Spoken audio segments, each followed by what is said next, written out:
യുവരക്തത്തെ കാർന്നു തിന്നുന്ന നിശബ്ദ വിപത്ത്. കൊളസ്ട്രോൾ ഇന്ന് പ്രായം നോക്കാതെ എത്തുന്ന കൊലയാളി. ഒരു കാലത്ത് വാർദ്ധക്യത്തിന്റെ അസ്വസ്ഥതയായി മാത്രം കരുതിയിരുന്ന കൊളസ്ട്രോൾ ഇന്ന് ഇരുപതുകളിൽ തന്നെ മലയാളി യുവാക്കളുടെ ജീവിതത്തിലേക്ക് അപ്രതീക്ഷിതമായി അതിഥിയായി കടന്നു വരികയാണ്. കഠിനമായി വ്യായാമമില്ലായ്മയും എണ്ണയിൽ വറുത്തതും സംസ്കരിച്ചതുമായ ഭക്ഷണ രീതികളും അമിതമായ മാനസിക സമ്മർദ്ദവുമാണ് ഈ മാറ്റത്തിന് പിന്നിലെ പ്രധാന വില്ലന്മാർ. ആധുനിക കാലത്തെ സൈലന്റ് കില്ലർ എന്ന് വിശേഷിക്കപ്പെടുന്ന കൊളസ്ട്രോൾ ശരീരത്തിൽ ഗുരുതരമായ കേടുപാടുകൾ വരുത്തിയതിനു ശേഷം മാത്രമാണ് പലപ്പോഴും ലക്ഷണങ്ങൾ കാണിച്ചു തുടങ്ങുന്നത് എന്നാണ് ഇതിന്റെ ഏറ്റവും ഭയാനകമായ വശം.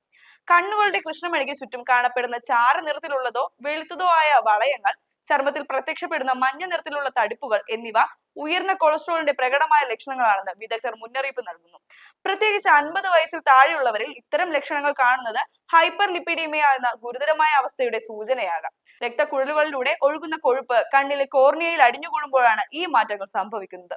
ഇത്തരം മാറ്റങ്ങൾ ശ്രദ്ധയിൽപ്പെട്ടാൽ ഒട്ടും വൈകാതെ തന്നെ വൈദ്യസഹായം തേടേണ്ടത് അനിവാര്യമാണ്. ഹൃദയാഘാതം പോലുള്ള അവസ്ഥകളിലേക്ക് നയിക്കുന്നതിന് മുൻപ് ശരീരം നൽകുന്ന തളർച്ച, ശ്വാസതടസ്സം, നേരിയ നെഞ്ചുവേദന എന്നിവ അവഗണിക്കരുത്.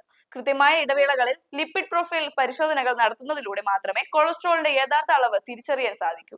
പുകവലി ഉപേക്ഷിച്ചും ഭക്ഷണത്തിൽ നിയന്ത്രണം കൊണ്ടുവന്നും ചിട്ടയായ വ്യായാമം ശീലമാക്കിയും ഈ അദൃശ്യ ഭീഷണിയെ നമുക്ക് പ്രതിരോധിക്കാം. ആരോഗ്യകരമായ ജീവിത ശൈലിയിലൂടെ മാത്രമേ വരും തലമുറയെ ഈ നിശബ്ദ വിപത്തിൽ നിന്നും സംരക്ഷിക്കാൻ സാധിക്കുന്നുവെന്ന തിരിച്ചറിവ് ഓരോരുത്തരിലും ഉണ്ടാകേണ്ടതുണ്ട്.